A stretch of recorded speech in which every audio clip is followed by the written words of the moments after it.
Assalamualaikum warahmatullahi wabarakatuh. Salam sejahtera bagi kita semua. Om Swastiastu, Namo Buddhaya, salam kebajikan. Perkenalkan, nama saya Ranat Mulia Pardede, salah satu dosen Sekolah Tinggi Ilmu Ekonomi Pembangunan Tanjung Pinang. Saya adalah dosen pengampu mata kuliah pengantar perpajakan. Mata kuliah yang saya ajarkan yaitu pengantar perpajakan merupakan mata kuliah yang memberikan dasar pemahaman mahasiswa dalam pelaksanaan kewajiban perpajakan. Mata kuliah ini diberikan pengetahuan terkait konsep perpajakan secara mendasar maupun ketentuan pajak secara formal sebagai landasan pemahaman dalam kajian ataupun tentang mengenai pengkajian terkait tentang jenis-jenis pajak. Nah, dengan penyelenggaraan mata kuliah ini di perguruan tinggi diharapkan dapat tercipta wahana pembelajaran bagi para mahasiswa untuk mengetahui, mengkaji, dan memahami serta selanjutnya memecahkan masalah perihal masalah perpajakan di Indonesia dalam perspektif pembangunan bangsa, di mana penilaian akhir keberhasilan belajar mahasiswa pada mata kuliah ini menggunakan acuan patokan dengan unsur penilaian meliputi unsur kehadiran, tugas-tugas, UTS, dan kemudian yang akhir adalah ujian akhir semester. Nah, capaian pembelajaran perkuliahan yang pertama ada memiliki kemampuan analisis, berpikir rasional, bersikap kritis dalam menghadapi persoalan-persoalan dalam kehidupan bermasyarakat, berbangsa, dan bernegara dengan kewajiban perpajakan. Kemudian yang kedua adalah memiliki kemampuan dalam mengenali masalah-masalah dan memberi solusi berdasarkan pemahaman peraturan konsep formal perpajakan. Kemudian materi pembelajaran yang pertama adalah terkait konsep dasar perpajakan. Yang kedua adalah prinsip-prinsip pemungutan pajak. Yang ketiga adalah sistem pemungutan pajak. Yang keempat adalah hukum formal perpajakan. Nah, kemudian metode pembelajaran. Metode pembelajaran saya menggunakan pendekatan student active learning, yaitu meliputi antara lain pertama adalah studi kasus. Kemudian yang kedua adalah diskusi. Yang ketiga adalah seminar. Yang keempat adalah debat. Yang kelima adalah studi lapangan. Kemudian yang keenam adalah tugas kelompok. Yang ketujuh adalah collaborative learning. Kemudian yang kedelapan adalah problem based learning. Kemudian sistem penilaian yang saya gunakan adalah penilaian yang mengetahui di mana keberhasilan belajar mahasiswa pada perkuliahan pengantar perpajakan ini, yaitu memperhatikan aspek pengetahuan, kognitif, kemudian sikap, efektif, dan keterampilan yaitu skill. Oleh karena itu, elemen penilaian meliputi unsur-unsur kehadiran dan keaktifan mahasiswa dalam tatap muka perkuliahan, kemudian kesungguhan dan kemampuan menyelesaikan tugas-tugas, serta kemampuan mengerjakan ujian tengah semester dan ujian akhir semester. Ujian tengah semester dan ujian akhir semester berupa ujian tertulis dengan bentuk esai dengan waktu pengerjaan soal minimal 90 menit. Bobot scoring ujian akan disertakan bersamaan dengan soal ujian. Nah, kemudian saya berpengalaman di mengajar ini ada di beberapa kampus, antara lain adalah selain Sekolah Tinggi Ilmu Ekonomi Pembangunan, saya juga pernah mengajar di Sekolah Tinggi Ilmu Komunikasi Tanjung Pinang. Kemudian saya pernah mengajar di Universitas Maritim Raja Ali Haji. Kemudian saya pernah mengajar di Politeknik Batam. Demikian saya sampaikan perkenalan saya ini kepada Bapak Ibu. Selanjutnya saya akan memberikan video pembelajaran yang saya terapkan di dalam perkuliahan saya. Terima kasih. Assalamualaikum warahmatullahi wabarakatuh. Salam sejahtera bagi kita semuanya. Om Swastiastu, Namo Buddhaya. Baik. Nah, kita kembali lagi belajar tentang materi pengantar. Ya, kalau pengantar itu kita lebih banyak teori. Ya. Nah, saya akan mulai. Ini tolong diperhatikan, nanti kita pada saat ujian, ya pada saat ujian nanti lebih kepada yang saya sampaikan ini. Ya, oke. Kalau kita belajar pengantar perpajakan berarti pengantar. Kalau belajar pengantar artinya apa? Lebih kepada dasar-dasar teori-teori, ya, dasar-dasar dan teori-teori. Nah, kita melihat dulu nih satu teori yang dikatakan oleh ahli.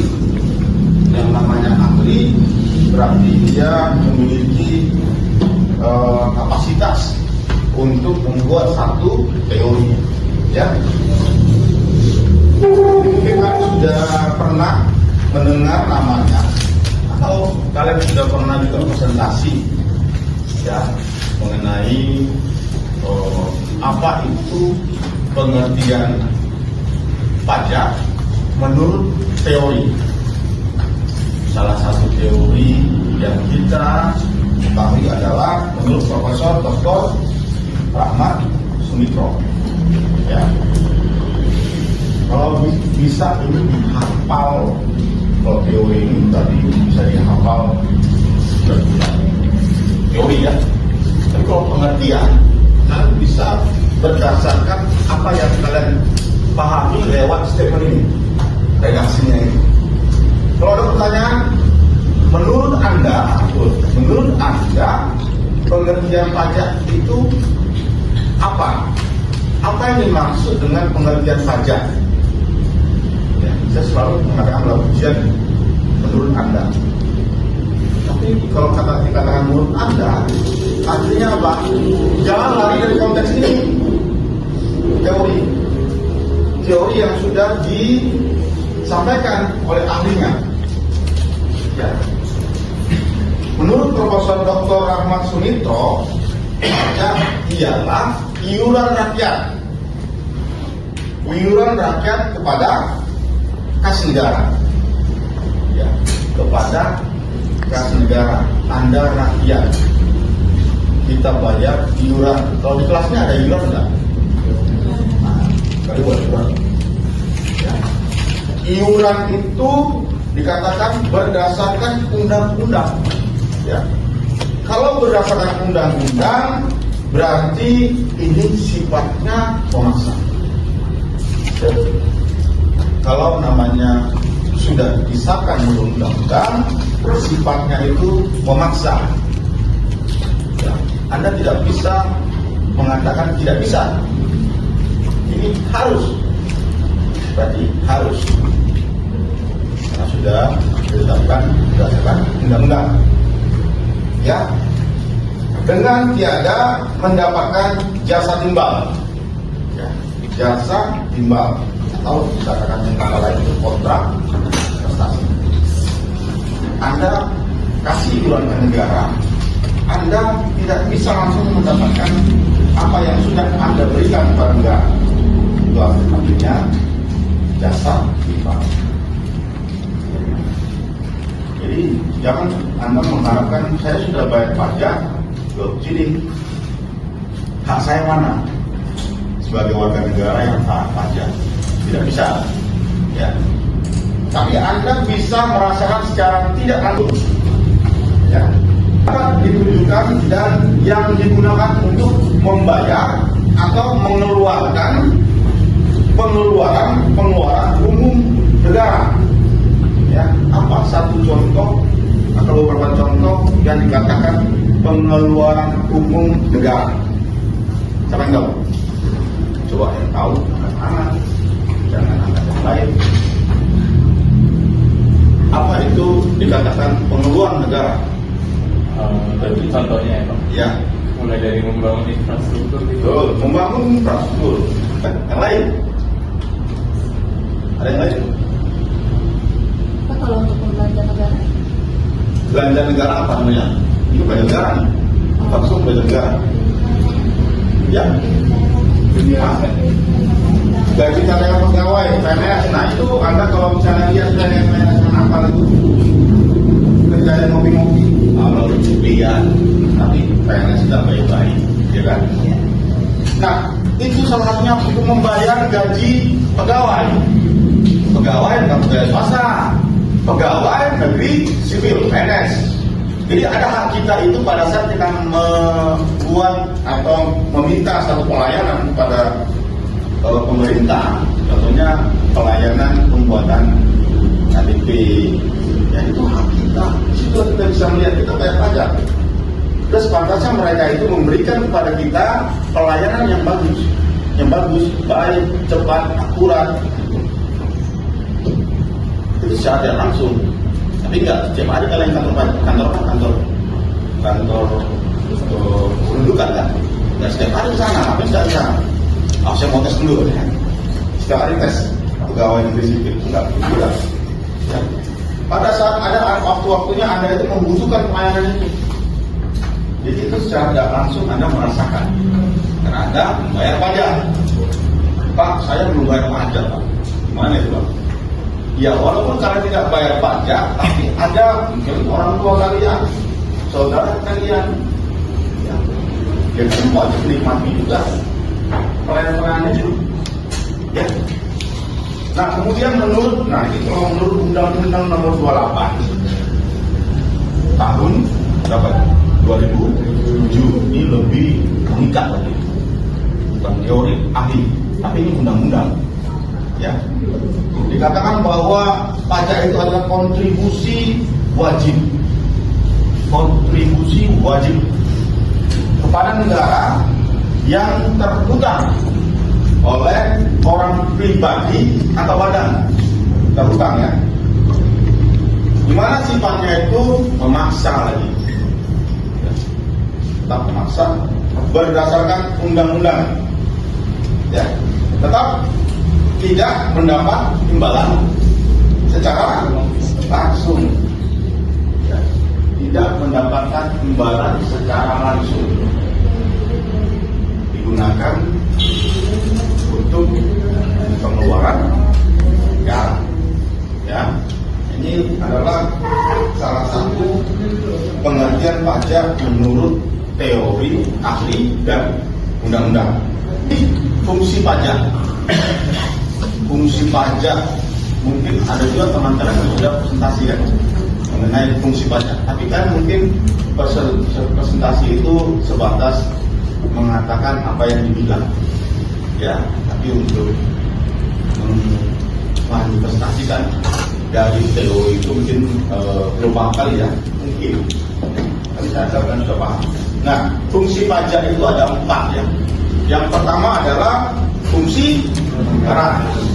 Nah, dikatakan sebagai fungsi anggaran adalah bahwa pajak itu menjadi atau merupakan pendapatan negara, ya, pendapatan negara, di mana pajak berfungsi untuk membiayai pengeluaran negara, ya.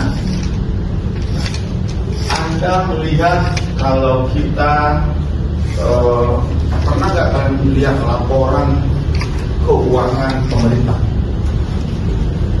Nggak pernah. Di sini ada yang kerja di pemerintah? Tidak ada. Ya. Nah, di dalam laporan keuangan itu ada belanja tadi yang disampaikan teman-teman itu belanja. Ya, belanja barang, belanja pegawai itu tadi dikatakan apa? Gaji itu belanja pegawai. Belanja barang itu apa? Barang itu infrastruktur, ya. Atau dia belanja barang ATK, nah, bisa. Ya. Kemudian ada pemeliharaan, ya. Pemeliharaan apa? Pemeliharaan infrastruktur tadi, ya, rumah sakit, pelosok ya. Kalau nggak pelihara nanti rasanya pusat, gedung penghapusan, jadi orang. Jadi semuanya harus diperbarui selalu. Kalau perlu itu setiap tahun ada anggaran begitu. Jadi yang perlu iuran wajib pajak kita sebagai wajib pajak untuk memberikan kepada negara untuk itu. Ya, kita kan nggak mau kalau kita ini berobat ke luar negeri terus kan. Kita mau kita berobat itu ke di sini saja, jauh-jauh. Dengan cara apa? Kalau seandainya kita sudah banyak uangnya negara ini, pasti kita akan memiliki sumber daya manusia yang bagus. Ya. Nah, sumber daya manusia kita itu, dokter-dokter sekarang banyak yang hebat-hebat, tapi dia kerja di luar negeri. Kenapa kerja di sini? Ya karena itu mungkin minim penghasilan. Ya. Kalau Anda lihat mungkin di Malaysia itu tidak pernah berobat di luar negeri, ada dokter-dokter yang berasal dari Indonesia, walaupun wajahnya sedikit berbeda. Ya, saya pikir dia orang Singapura, banyak orang Indonesia. Ya, karena apa? Mungkin yaitu fasilitas di rumah sakit sudah memiliki, contoh rumah sakit provinsi kita ini, itu alat-alatnya sudah canggih, sudah diimpor dari luar negeri. Tapi dalam mengoperasikan itu perlu sumber daya yang berkompeten dalam menggunakan itu. Jangan lupa dipegang terbakar, ya kan? Harus pintar dia. Jangan pula nanti di scan lagi masuk manusia, keluar yang lain pula. Lupa dia ke bawah, jatuh. Nah, itu yang harus dijaga. Ya, itu fungsi anggaran. Kemudian fungsi mengatur. Ya, pemerintah bisa mengatur pertumbuhan ekonomi melalui kebijaksanaan pajak. Nah, ini dia. Ini perlu bagi investor. Kalau regulasinya bagus, pasti banyak investor yang akan datang. Persoalan investor itu adalah dilihat dari peraturan negara yang dia investasikan uang, termasuk pajak. Kalau pajaknya sampai membuat mereka belum tinggal, ya mereka nggak mau.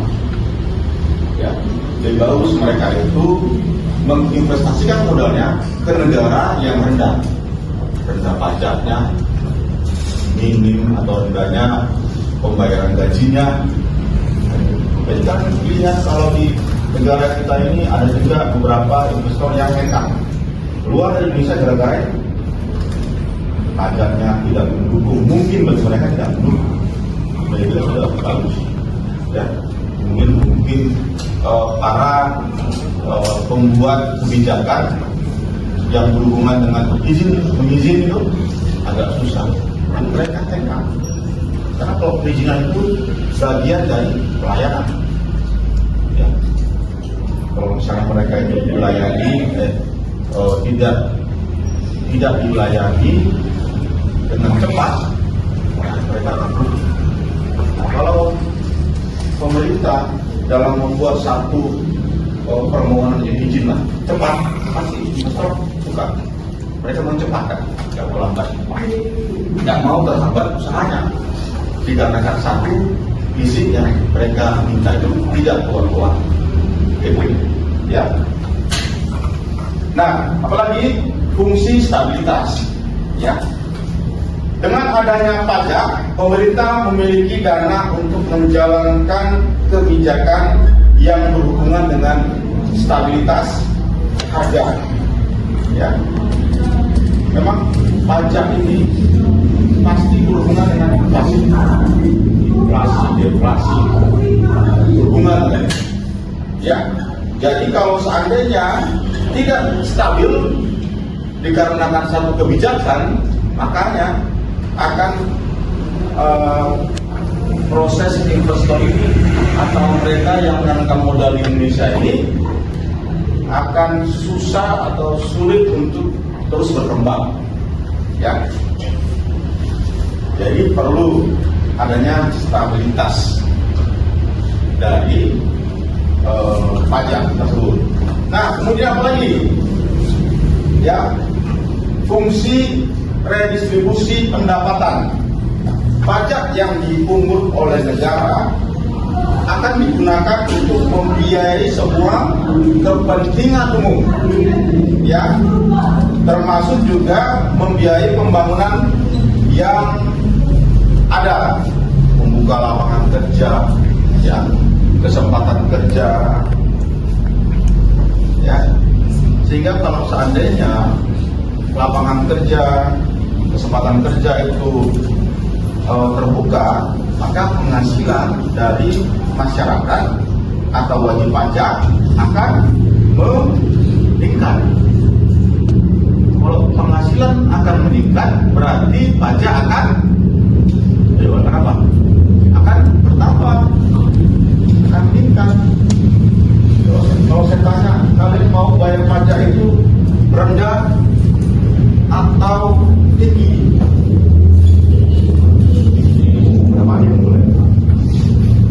Kalau kita bayar pajak tinggi, berarti penghasilan kita tinggi. Ada pajak. Ya, nah itu. Kalau penghasilan kita tinggi, bayar pajak tinggi ke negara juga akan tinggi.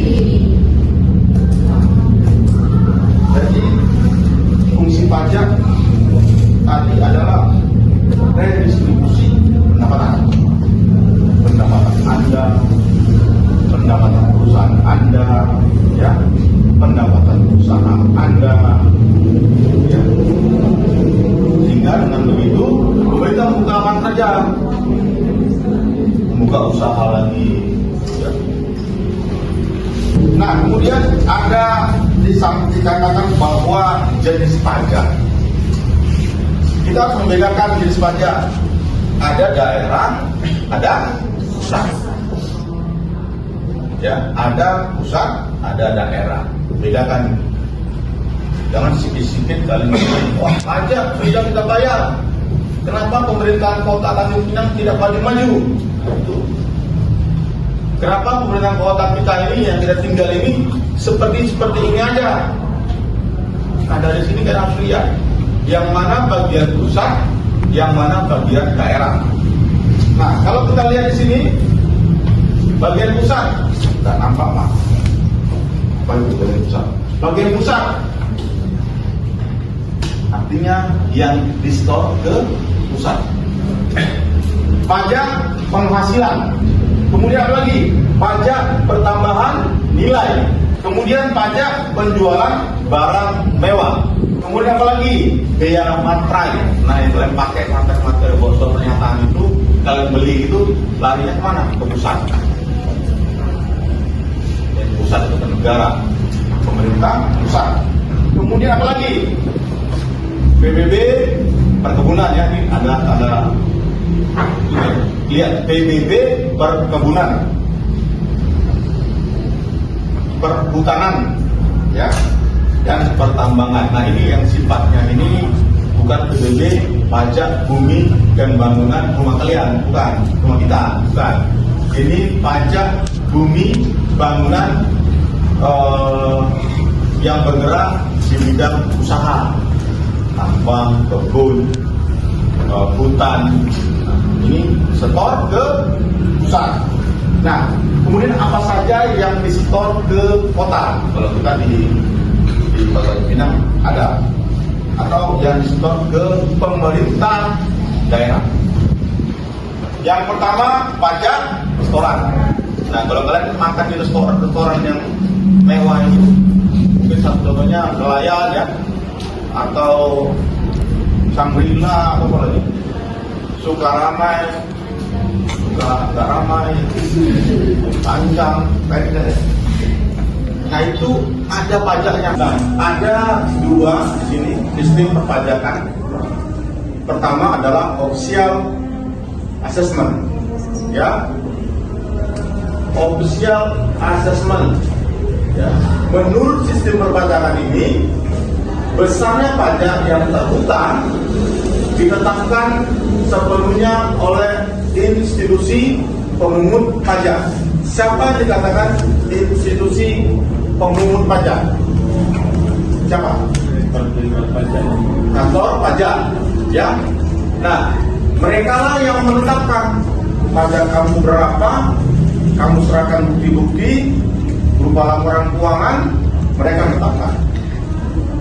Pajak berutang Anda sekian. Ya. Nah, kemudian self assessment.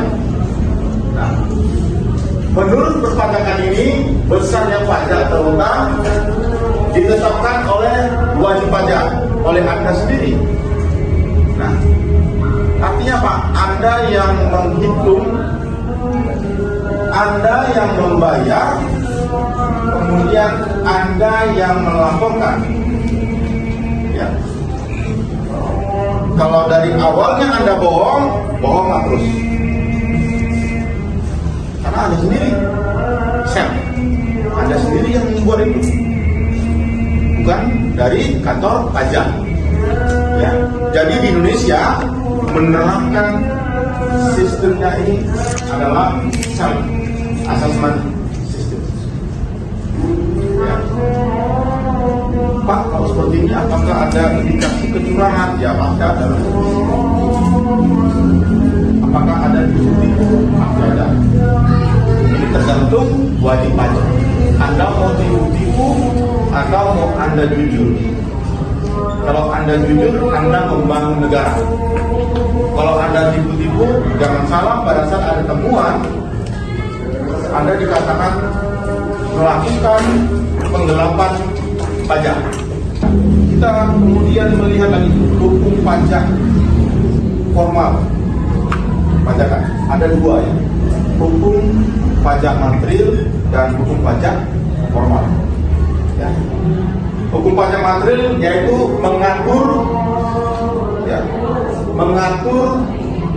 hal-hal seperti objek pajak material, karena ada nilai itu. Mengatur tentang subjek pajak material ya. Kita bicara pertanyaan, perbedaannya di mana?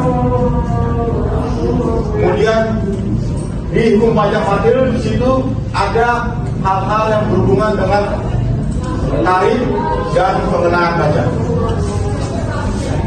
Sedangkan formal ini mengatur tentang prosedur pelaksanaan. Gimana kamu membayarnya, tanggal berapa kamu bayar, tanggal berapa kamu harus lapor. Ini saya minta satu orang berapa resume. Ayo sama, sebelum saya tunjuk harus ngomong. Ayo, apa yang menjadi mewakili? Oh, ini selalu bilang saya mewakili kelas. Ayo.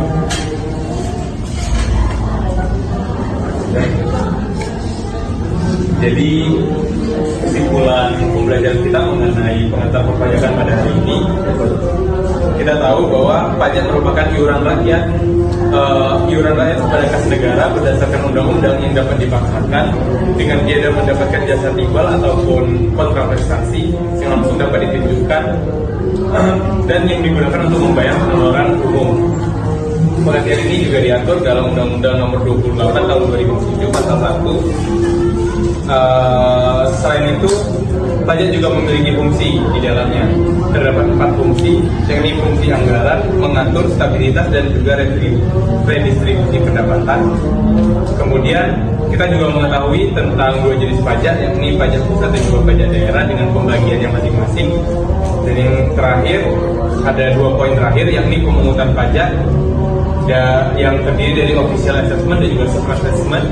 Dan yang terakhir merupakan azas pengenaan pajak yang berdasarkan dari domisili, sumber pendapatan, dan yang terakhir kebangsaan atau nasionalitas. Apa yang pengertian pajak? Yang kedua, ada 2 jenis pajak, ya. Sebutkan contohnya. Pajak apa?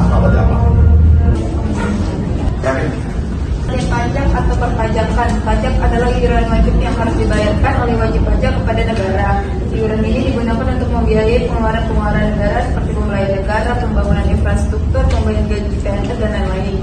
Yang kedua, jenis pajak, ada pajak pusat, yaitu biaya materai, pajak penghasilan, PPNBM, yang pajak daerah,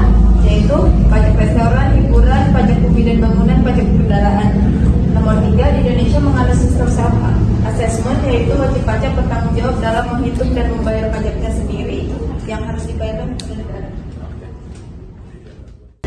Government itu self assessment system. Kamu hitung sendiri, kamu setor sendiri, kamu bayar, lapor sendiri. Ya, oke. Saya pikir sampai sini. Ya, terima kasih sudah datang. Sampai jumpa nanti dengan waktu. Akhir kata, saya ucapkan selamat malam.